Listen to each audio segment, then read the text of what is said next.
What if God wants to meet you in the middle of your craziness, in the middle of your chaos?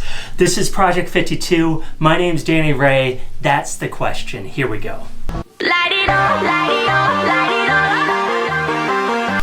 What if when we feel like we just want to pull our hair out, things are just crazy in our lives, right?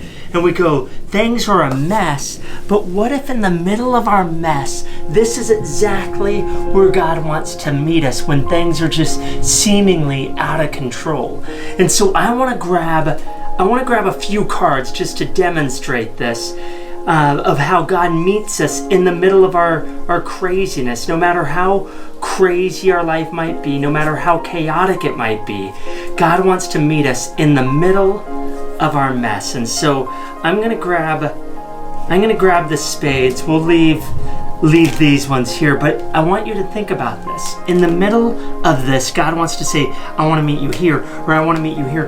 That's what God does, is He meets us in the middle of our craziness.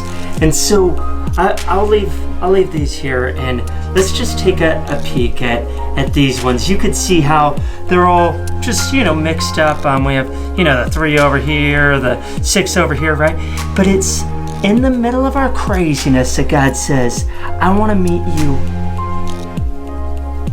there.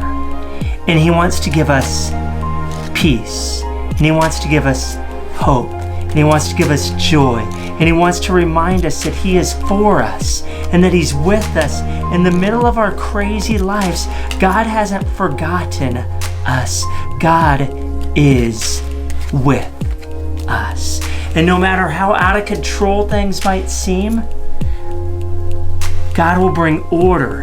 And in the midst of our chaos, in the middle of our craziness, God will show up and remind us that He can give us peace in the midst of the storm, that God will not abandon us, that God is for us and He's with us. I love that God calls Himself Emmanuel. When Jesus shows up, He says, I'm Emmanuel. I am God with you. God wants to be with you in the middle of your chaos and bring you peace. I hope you experienced that today. I hope this piece encourages you. If you're liking these videos, please subscribe. Thank you for watching. Have a great day. May God do extraordinary things in your life. Thanks.